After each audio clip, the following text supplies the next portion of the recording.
The snow came early to Abiquiu, New Mexico, in November of 1881, and when it melted 3 weeks later, it took Josephine Barrett's entire world with it.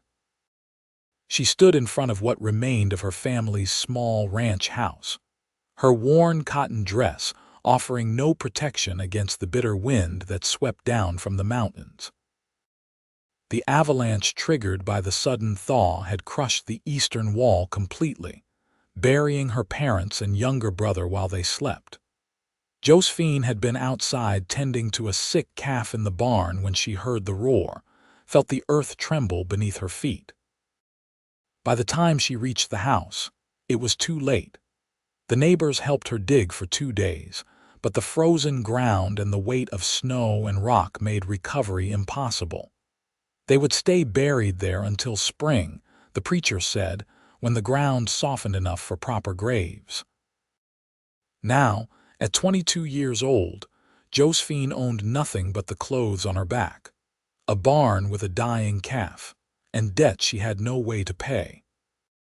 The bank held the mortgage, and Mr. Caldwell had already sent word that he expected payment by the end of January, or he would seize what remained of the property. She had $63 hidden in a tin can in the barn, money her mother had saved from selling eggs. It would not be enough. The sun was setting behind the Jemez Mountains, painting the snow-covered peaks orange and gold, when she heard the horse approaching. Josephine turned, her hand instinctively moving to the rifle she had propped against the porch post. A man rode toward her on a tall bay gelding, his broad-shouldered frame silhouetted against the dying light. He wore a heavy sheepskin coat and a wide-brimmed hat pulled low against the wind. He stopped his horse 10 feet from where she stood and touched the brim of his hat. "Madam." "Name is Isaac Noble. I heard in town about what happened here, came to pay my respects." Josephine studied him carefully. She had seen him before, she realized, at the general store and once at the church social last summer. He ran cattle on the land north of town, a modest operation but successful enough that he employed 3 ranch hands year-round. He was perhaps 26 or 27, with dark hair that curled slightly at his collar and eyes the color of creek water in summer. "That is kind of you, Mr. Noble," she said, her voice hoarse from crying and from the cold. "But as you can see, there is nothing much left to pay respects to." He dismounted slowly, as if not wanting to startle her, and stood with his hands loose at his sides. "I also heard that Caldwell is looking to take this land, that you have nowhere to go." Josephine felt heat rise to her cheeks despite the cold. The humiliation of her circumstances burned worse than any winter wind. "My affairs are my own, Mr. Noble. I am not here to shame you, Miss Barrett." His voice was gentle but firm. "I am here to offer you work if you will take it." She stared at him, certain she had misheard. "Work? My housekeeper, Mrs. Chen, went back to California to live with her daughter, left 2 weeks ago. I have been making do, but the house is a disaster and I cannot cook worth a damn. I need someone to manage the household, prepare meals, that sort of thing. The position comes with room and board, plus $40 a month. $40 a month. It was more than generous, especially with room and board included. Josephine's mind raced through the calculation. If she saved every penny, she might have enough in a few months to pay off the debt and buy back the land. But suspicion crept in alongside hope. "Why would you offer this to me? You do not know me." Isaac looked at the ruined house, then back at her. "Because winter took everything from you and no person should be left with nothing. Because I need help and you need work. Seems straightforward to me. People will talk," Josephine said quietly. "A single woman living in a bachelor's house. Let them talk. I have a bunkhouse where my ranch hands sleep, and you would have the guest room in the main house with a lock on the door. Everything proper. And if it makes you feel better, My foreman's wife lives in a cabin on the property with their children. You would not be alone out there with just men." Josephine looked back at the destroyed house one more time. The walls that had sheltered her entire life were broken, exposing the interior to the elements. Snow had already begun to pile inside what had been the kitchen. Her mother's blue curtains hung in tatters from the window frame, snapping in the wind like surrender flags. "When would you need me to start?" she asked. Something shifted in Isaac's expression, a softness around his eyes that had not been there before. "Tonight, if you are willing. It is too cold for you to stay here, and that barn does not look much sturdier than the house. I have a calf in the barn that is sick. I cannot leave her. Bring her. I have medicine for cattle and a warm stall. Anything else you need to bring." Josephine thought of the tin can with the money, the few photographs that had survived in the barn, her mother's wedding ring that she now wore on a chain around her neck. "Not much. I can be ready in an hour. Take your time. I will help you gather what you need." They worked in silence as the last light faded from the sky. Isaac proved to be efficient and respectful, asking before touching anything, carrying the heavier items without being asked. He fashioned a sling to carry the calf across his saddle, securing the frightened animal with practiced ease. Josephine wrapped her few belongings in a quilt, her hands shaking from cold and exhaustion and the surreal nature of what was happening. By the time they left, full darkness had fallen and the temperature had dropped further. Josephine rode behind Isaac on his horse, her arms wrapped around his waist for balance, the warmth of his body seeping through his coat.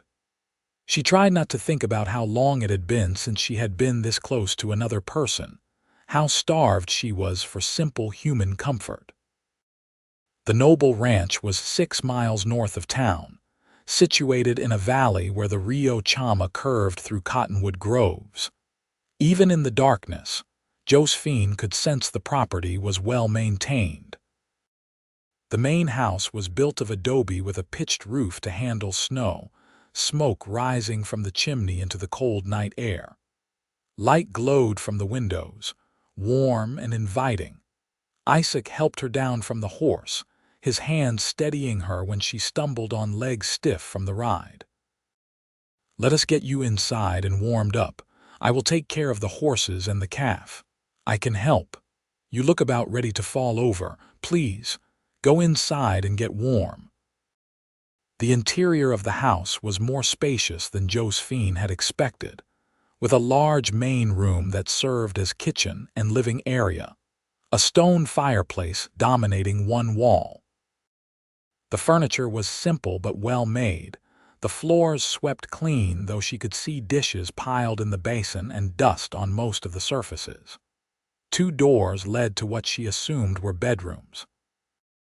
She stood uncertainly in the middle of the room, still clutching her bundle of belongings, until Isaac returned stamping snow from his boots. "Your room is through there," he said, pointing to the door on the right. "There is a bed with clean sheets and blankets. Fireplace too, if you want to light it. Are you hungry?" Josephine realized she could not remember the last time she had eaten. Yesterday maybe, or the day before. Time had become strange and fluid since the avalanche. "I do not want to be a burden." "You are not a burden. You are my new housekeeper, and I need you healthy enough to work." He moved to the kitchen area and began pulling items from the shelves. "How do you feel about stew? It is about the only thing I know how to make that is edible. Stew sounds wonderful." She watched as he worked, his movements competent and unhurried. He had removed his coat, revealing a blue flannel shirt rolled to the elbows. His hands were rough and scarred from ranch work, but gentle as he chopped vegetables and added them to a pot he hung over the fire. "Tell me about the calf," Josephine said, needing to fill the silence. "Will she be all right? She has pneumonia, but it is not too far advanced. I gave her some medicine and rubbed her down good. She is in a warm stall with plenty of hay. With luck and care, she should pull through. Thank you. She was the last living thing from home. Isaac looked up from stirring the pot, his green eyes meeting hers. You are welcome to visit her whenever you like, and if you want to keep her as your own after she recovers, that is fine by me. Josephine felt an unexpected tightness in her throat. Such a small kindness, but it threatened to undo her completely. She had been holding herself together through sheer will for days, refusing to break down, refusing to let the grief consume her. But this stranger's compassion was battering at her defenses. Why are you doing this? She asked, her voice barely above a whisper. Really? Isaac set down his spoon and turned to face her fully. You want the honest truth, please. I lost my parents young too. I was 16. Ranch accident. If the neighbors had not taken me in, helped me keep this place running until I was old enough to manage on my own, I would have lost everything. I know what it is like to have the ground disappear beneath your feet. I know what it is like to need help and be too proud to ask for it. I am not too proud, Josephine said. I am terrified. There is a difference. Fair enough.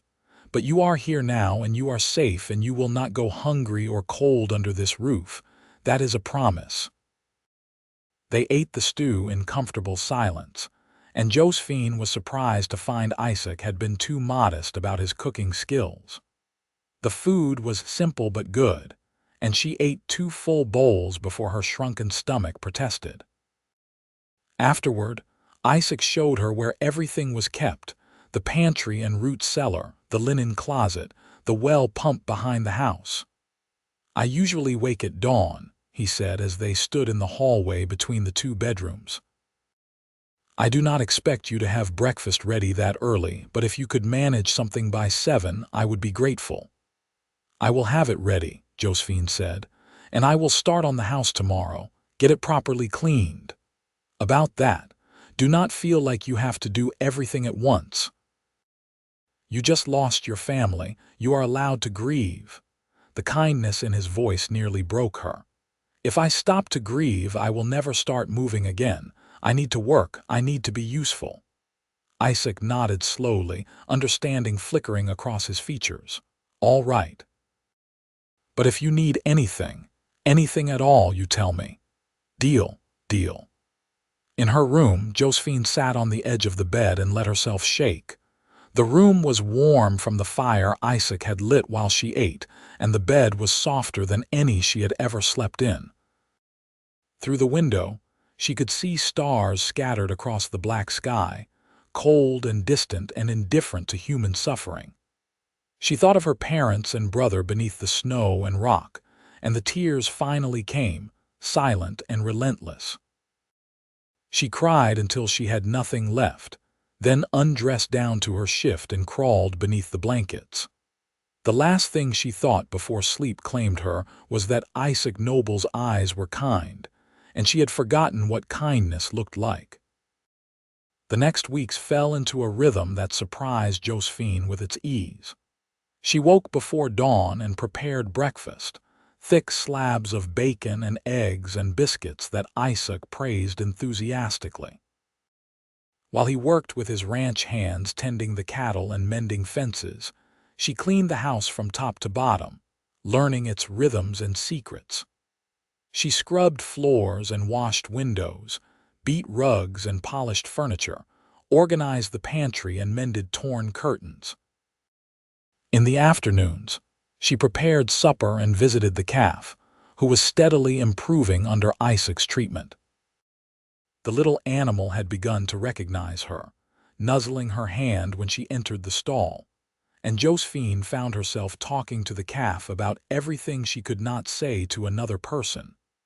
Isaac was a quiet presence, respectful of her space, but always available if she needed something. He ate meals with her, and they fell into conversation naturally, talking about the ranch and the town and the weather. He never pressed her about her grief or her past, letting her reveal what she wanted when she was ready.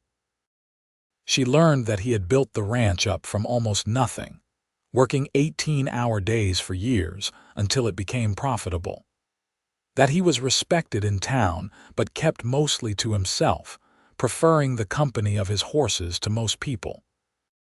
That he read books late into the night and had a sense of humor that was dry and unexpected. He learned that she had learned to read from her mother, who had been a school teacher before marriage. That she could sew and cook, and had once dreamed of opening a dress shop in Santa Fe. That she missed her family with an ache that sometimes made it hard to breathe, but that the work was helping. One evening in early December, a blizzard rolled in from the north, dropping 6 inches of snow in as many hours. Isaac came in from the barn covered in white, his face red from the wind. "Going to be a bad one," he said, stomping his boots on the mat. "I brought the horses into the barn and moved the cattle to the sheltered pasture. We should be fine here in the house." Josephine had made beef stew with dumplings, and the smell filled the warm kitchen. She ladled generous portions into bowls while Isaac shrugged out of his frozen coat. "I have been thinking," he said as they ate, "about your land, the debt to Caldwell." Josephine's spoon paused halfway to her mouth. "What about it? January is coming fast. Even with your wages, you will not have enough saved to pay him off, but I do. I could loan you the money." "No."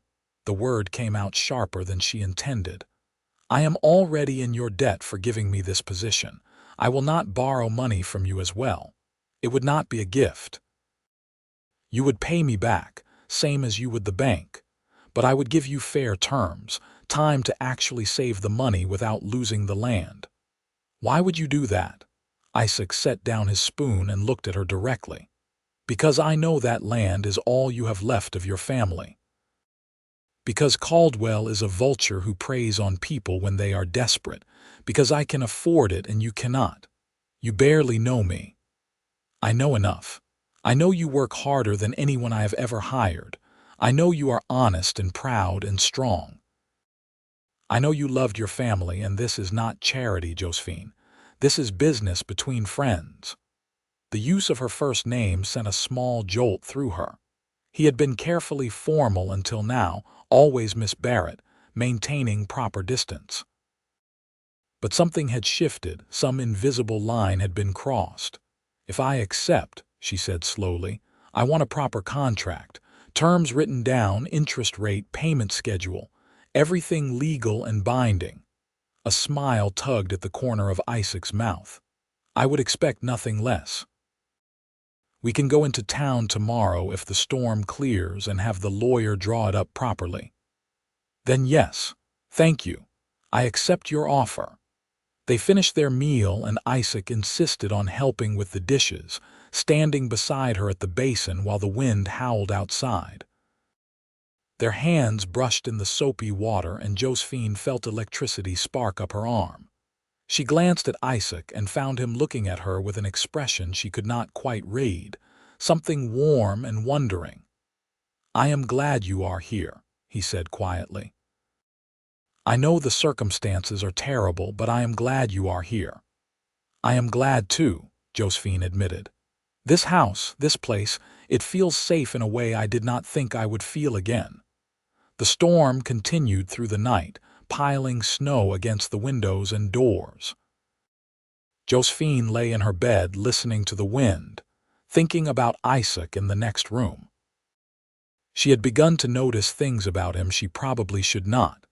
The way his eyes crinkled when he smiled, the quiet competence of his hands, the sound of his voice reading aloud from a book of poetry he thought she could not hear through the wall. She was starting to have feelings for him, she realized, with a mixture of fear and excitement. Real feelings, not just gratitude or the simple comfort of not being alone. She thought about him when he was out working, found herself looking forward to meals together, noticed when he was tired or worried.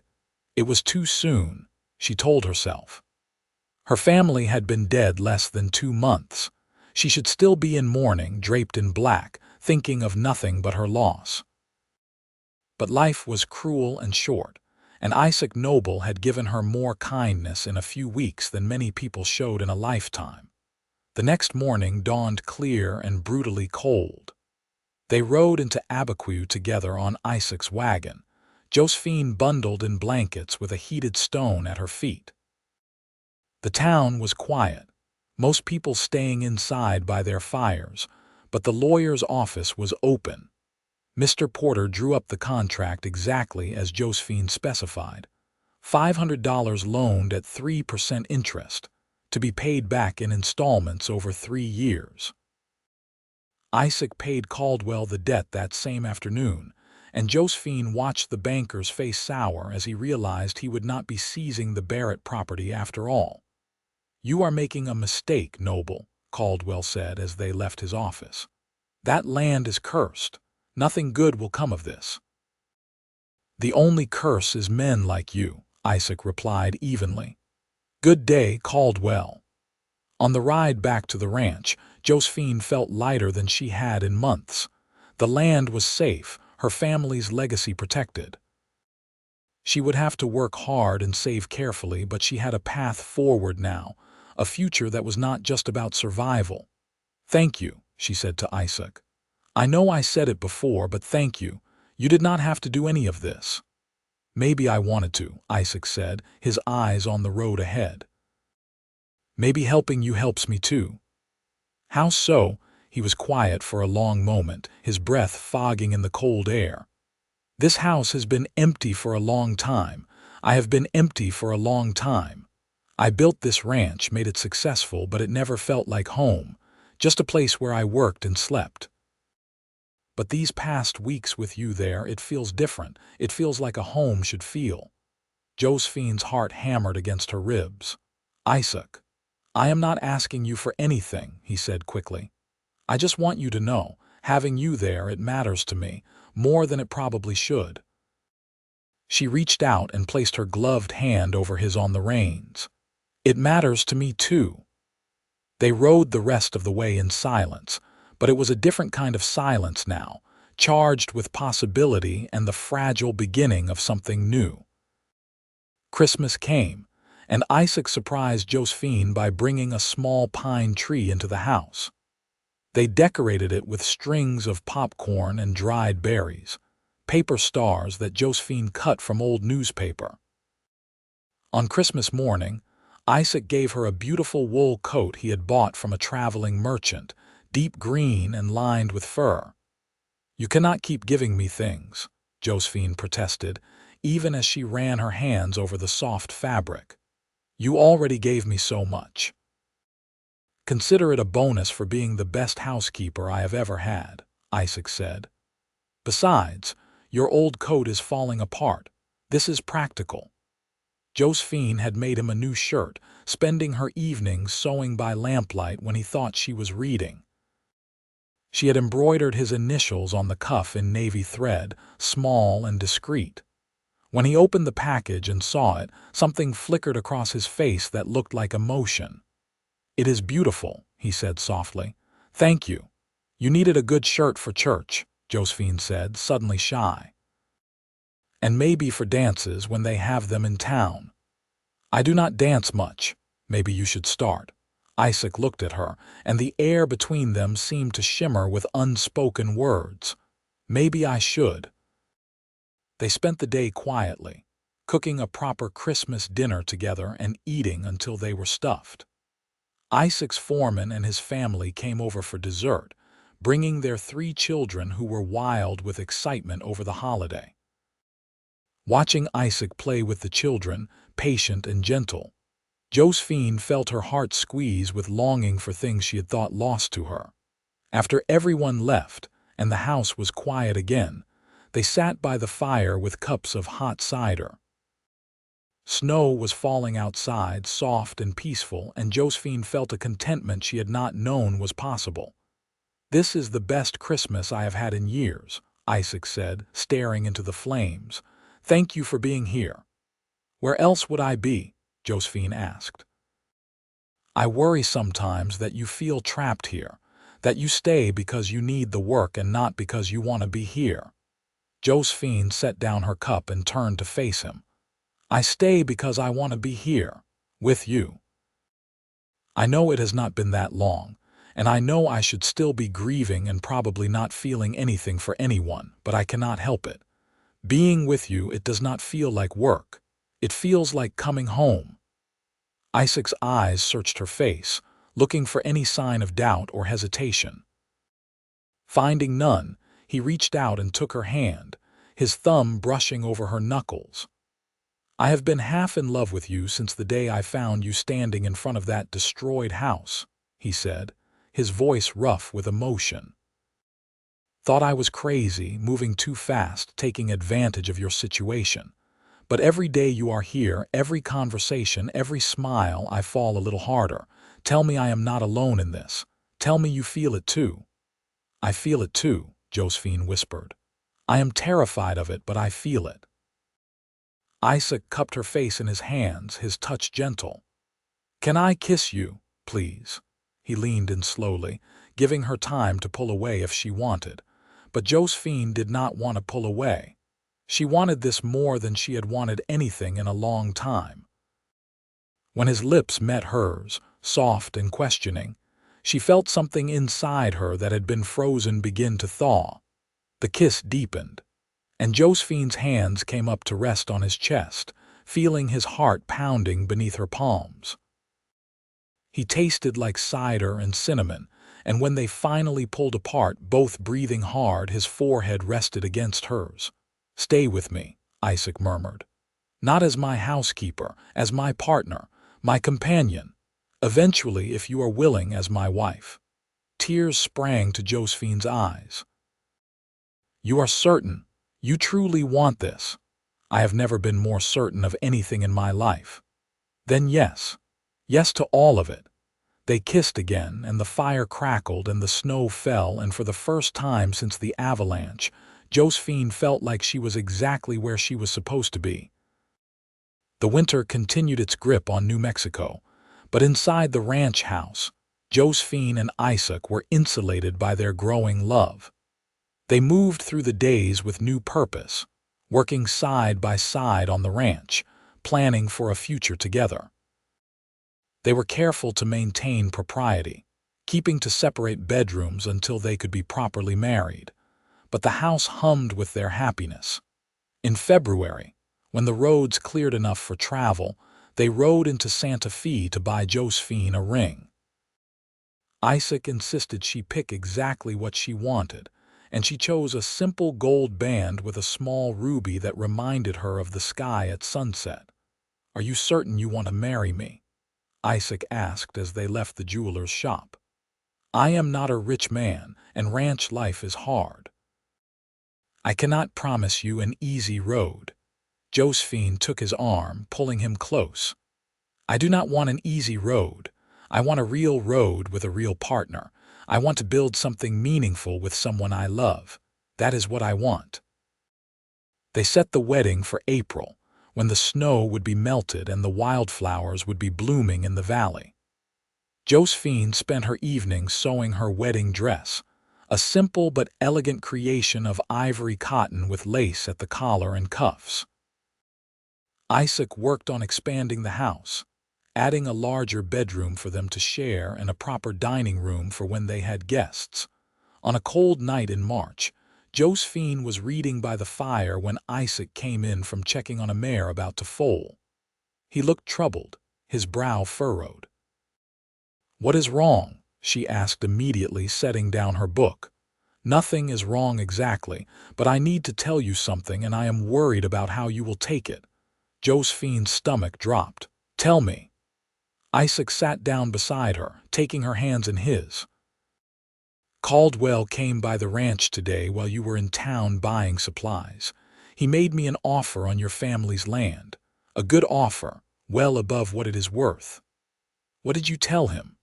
I told him the land is not mine to sell, and that even if it were, I would not sell it to him. But Josephine, he is not going to stop. He wants that land for some reason, and he is the kind of man who gets what he wants by whatever means necessary. What are you saying? I am saying we need to be careful. I do not trust him, and I do not want him to try to hurt you to get to that property. Fear prickled along Josephine's spine, but it was quickly replaced by anger. That land is all I have left of my family. I will not let Caldwell or anyone else take it from me. I know, and I will help you protect it, but we need to be smart about this. They sat up late into the night discussing their options, eventually deciding to file the proper paperwork to make Josephine's ownership absolutely clear and legal. They would also let it be known around town that they were engaged, that any threat to Josephine was a threat to Isaac and his ranch as well. The next week, Isaac accompanied Josephine to her family's property for the first time since she had left it. The snow had melted considerably, revealing more of the damage from the avalanche. Standing there in the spring sunshine, looking at the ruins of her childhood home, Josephine felt grief wash over her anew. "We could rebuild," Isaac said quietly. "Not the same house, but something new. Use the land for grazing or farming, make it productive again. Would you do that? Work both properties? We would do it together. This land is part of your legacy and I want to honor that, but only if it is what you want. If the memories are too painful, we can leave it alone." Josephine walked through what remained of the rooms, her boots crunching on broken glass and splintered wood. She could still see her mother's kitchen, her father's chair by the hearth, the corner where her brother had kept his collection of interesting rocks. The pain of losing them would never fully go away, but maybe Isaac was right. Maybe the best way to honor them was to bring life back to this place. "Let us rebuild," she said, turning to face him.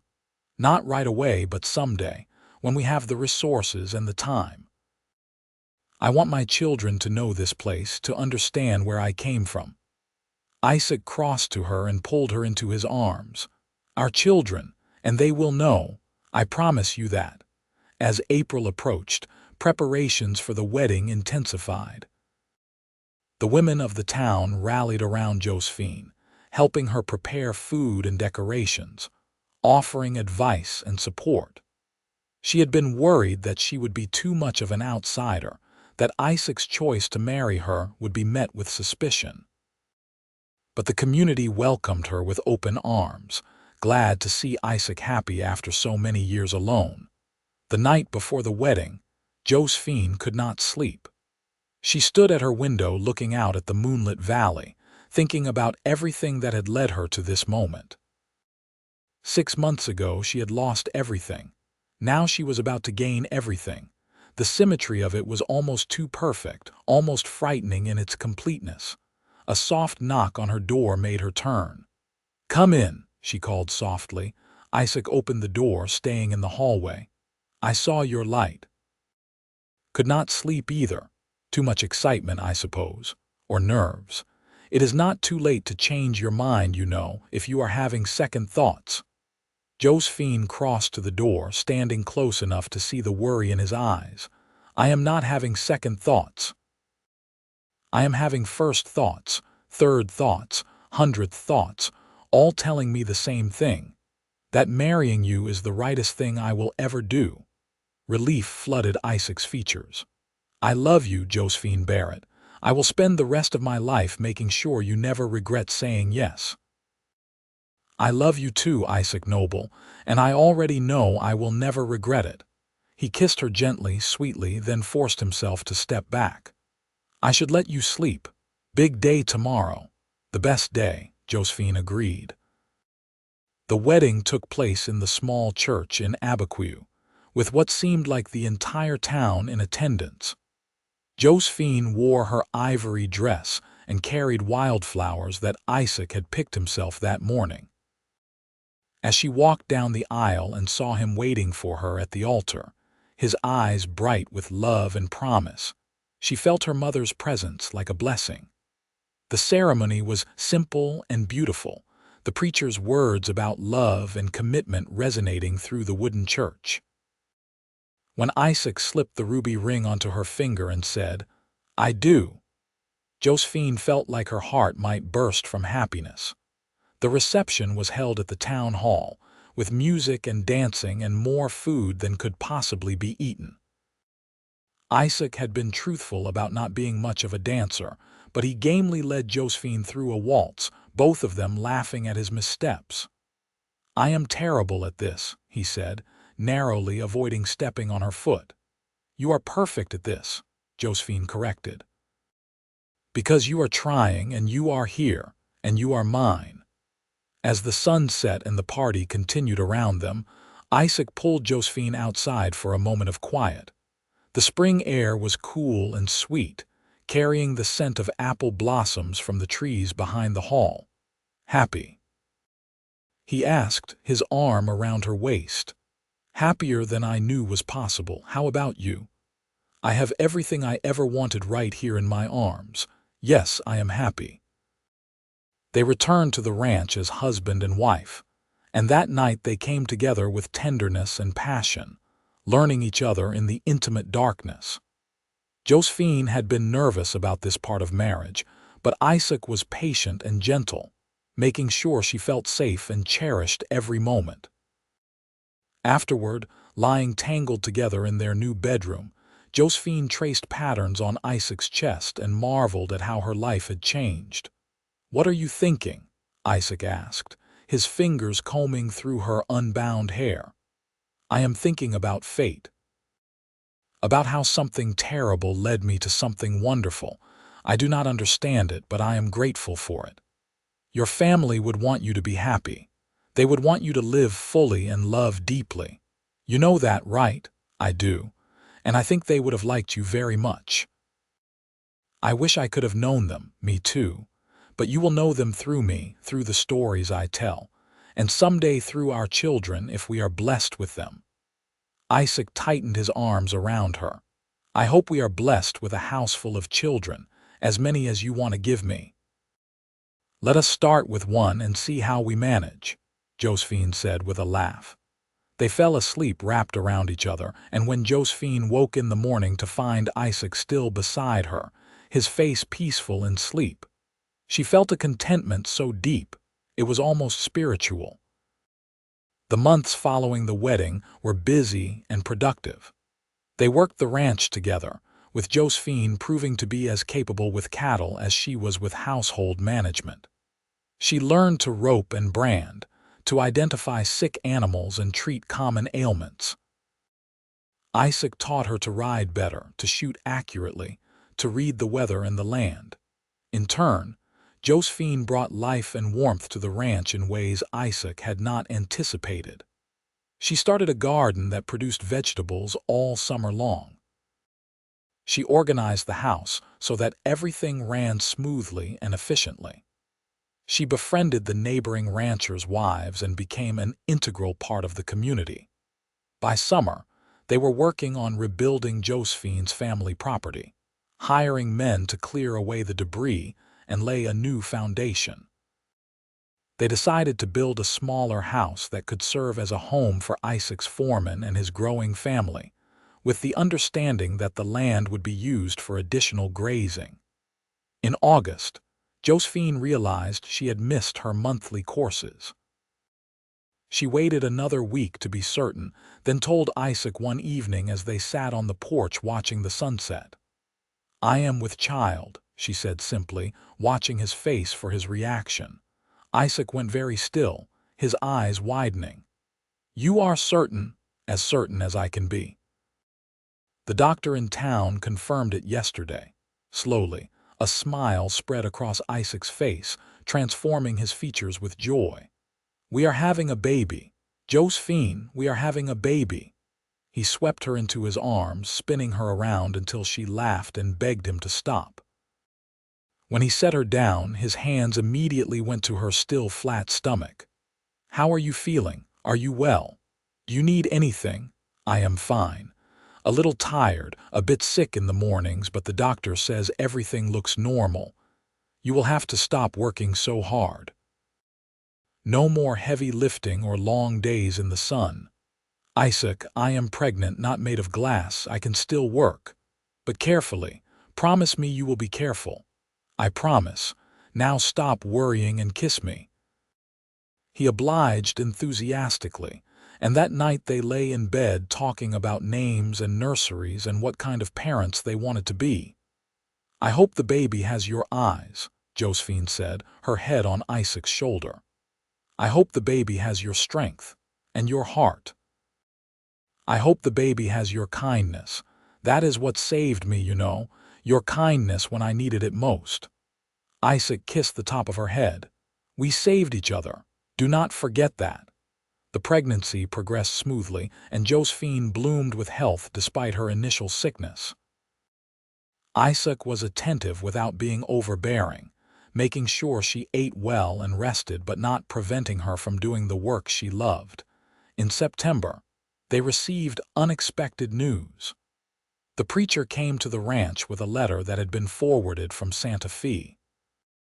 It was from a lawyer in Denver, informing Josephine that her mother's brother, an uncle she had never met, had passed away and left her a sum of money in his will.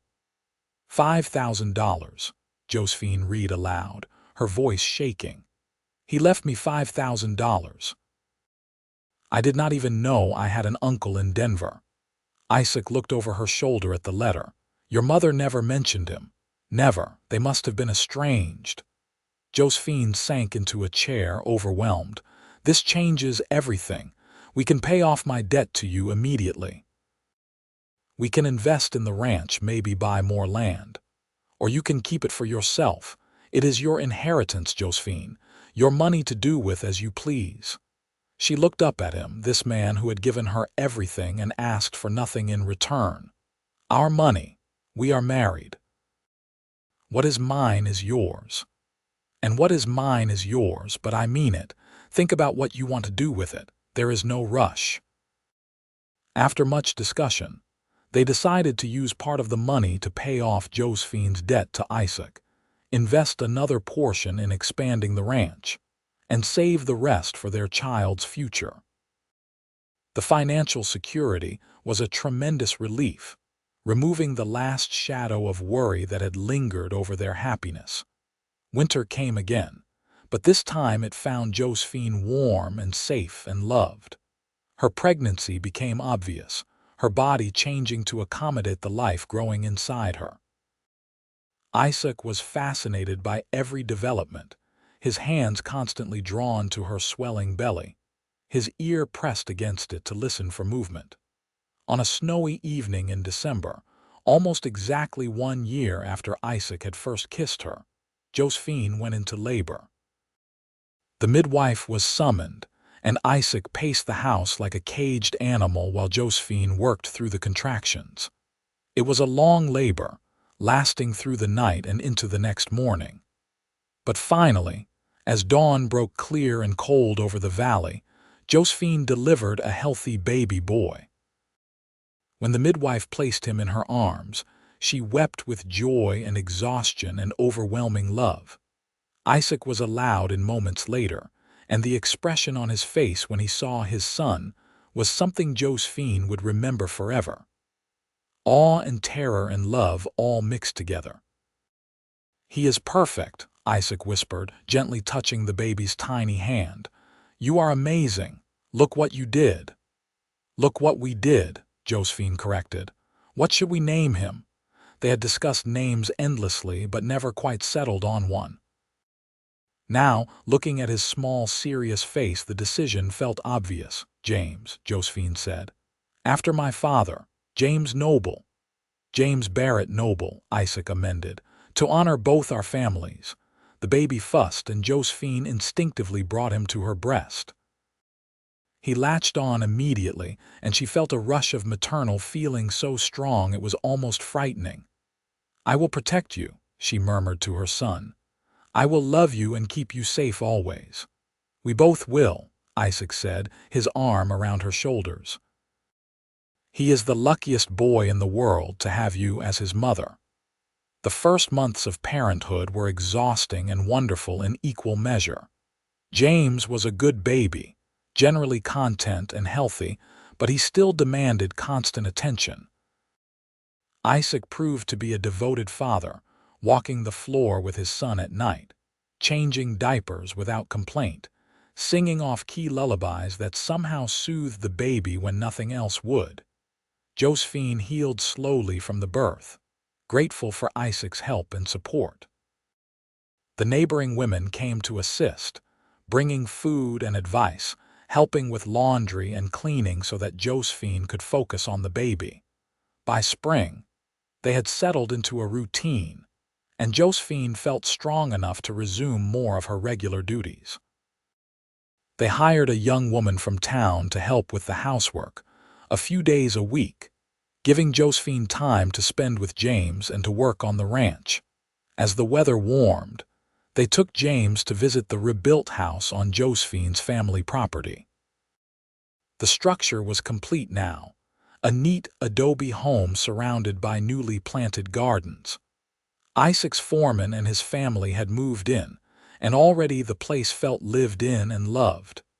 "Your grandparents would have adored you," Josephine told James, who babbled happily in her arms. "They would have been so proud. We will make sure he knows about them," Isaac promised, "about where he comes from and the strength that runs in his blood." They stood together in the shadow of the mountains where the avalanche had happened, holding their son, and Josephine felt the circle complete. Loss and love, grief and joy, all woven together into the tapestry of her life. The years flowed by in a rhythm of seasons and celebrations. James grew from a baby to a toddler to a bright, curious boy who loved the ranch and the animals and his parents with equal fervor. When he was 3, Josephine gave birth to a daughter they named Clara, after Isaac's mother. 2 years later came another boy, Thomas, completing their family. The ranch prospered under their joint management, growing into one of the most successful operations in the region. Isaac's reputation for fair dealing and quality cattle spread, and they were able to employ more workers and expand their holdings. Josephine's family property remained productive, with Isaac's foreman managing the cattle that grazed there and sending the profits to an account Josephine had established for the children's education. She visited often, maintaining the graves where her parents and brother had finally been properly buried once the ground thawed that first spring. On winter evenings, the family would gather by the fire, Isaac reading aloud while Josephine worked on mending and the children played at their feet. These were the moments Josephine treasured most, the simple domestic happiness that she had once thought lost to her forever. When James was 10, he asked his mother about the year she met his father. They were riding together to check on the cattle in the north pasture, and something about the clear winter sky had triggered his curiosity. "Mama, Papa says that you came to live with him after something bad happened, but he would not tell me what. He said I should ask you." Josephine looked at her son, so like his father with his green eyes and dark curls, and decided he was old enough for the truth.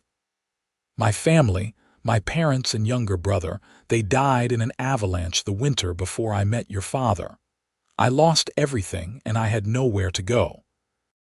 Your father gave me a job and a home when I needed it most." James's eyes widened. "Did it make you very sad, sadder than anything before or since? But your father, he helped me heal. He showed me that even after terrible loss, there can be new life and new love.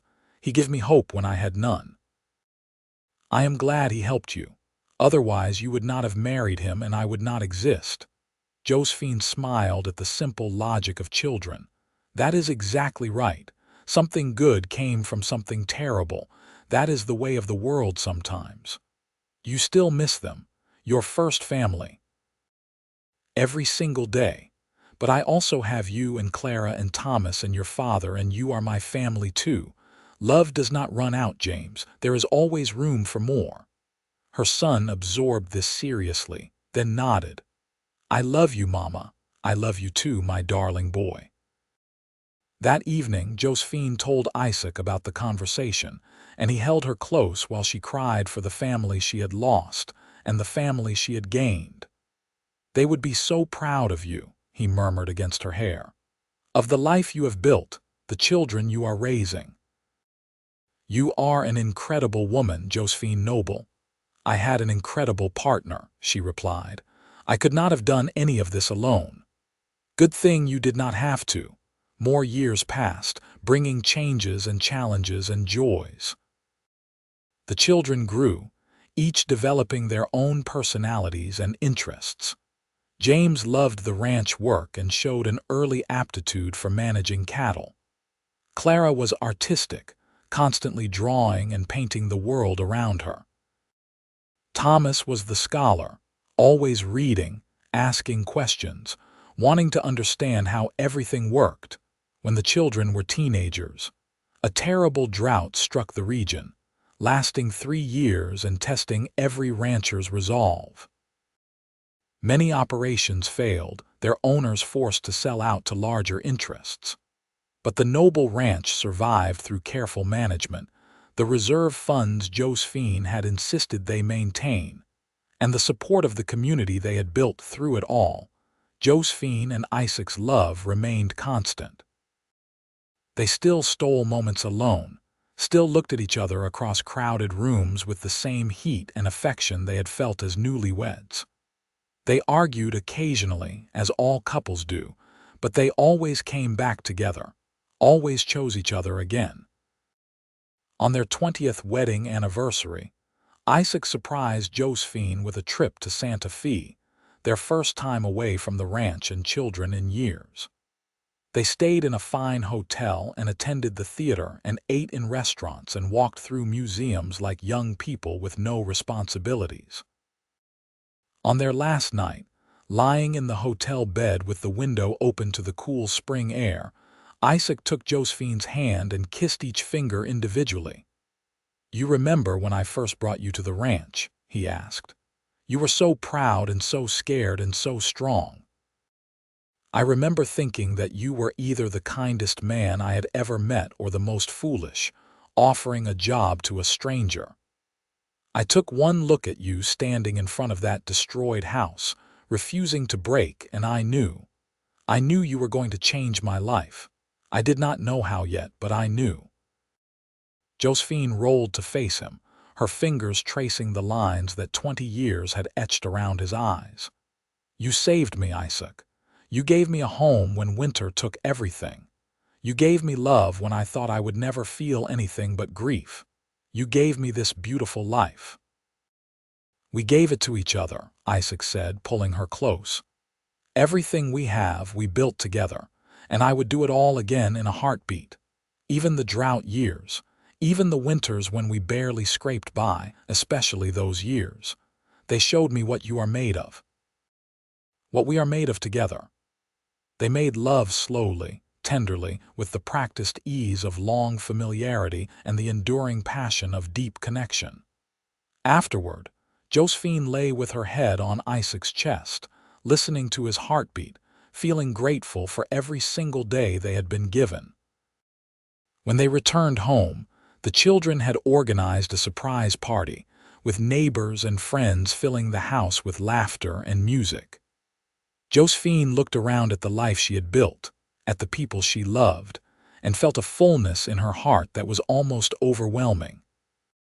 That night, after everyone had gone home and the children were in bed, she and Isaac stood on the porch looking up at the stars. "Thank you," Josephine said quietly. "For what?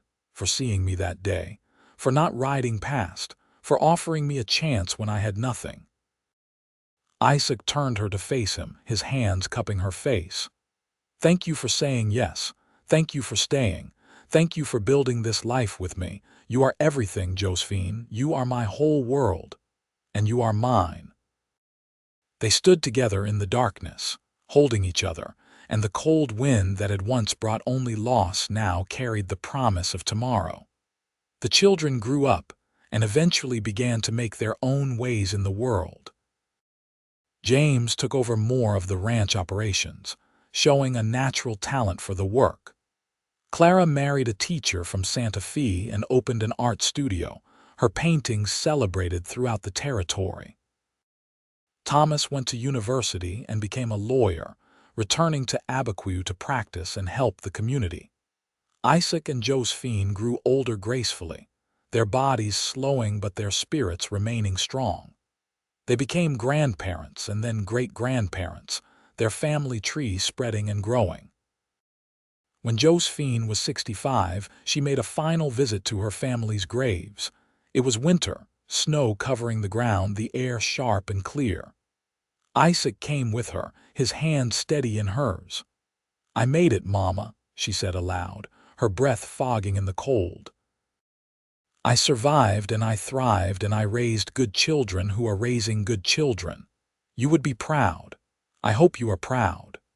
The wind whispered through the bare trees, and Josephine chose to believe it was her mother's voice saying, "Yes, I am proud. I have always been proud. Ready to go home?"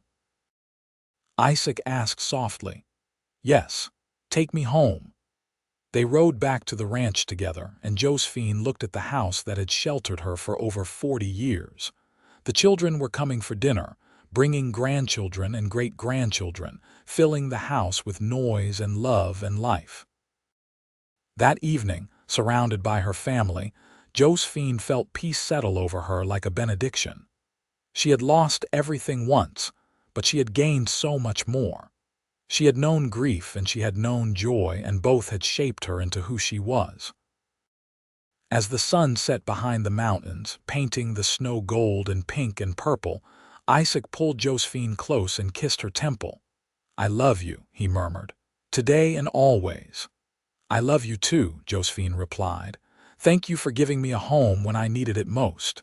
You gave me a home too. You gave me everything." The years continued to pass, and eventually, as is the way of all things, Josephine and Isaac's time came to an end. They died within 6 months of each other, Isaac first and then Josephine, as if she had been waiting to finish a few last things before joining him. They were buried side by side on the ranch they had built together, under the shadow of the mountains that had taken so much and given so much in return. Their children and grandchildren and great-grandchildren stood at their graves, telling stories of their love and their strength and their devotion to each other and to family. The ranch continued through the generations, each child adding their own chapter to the story.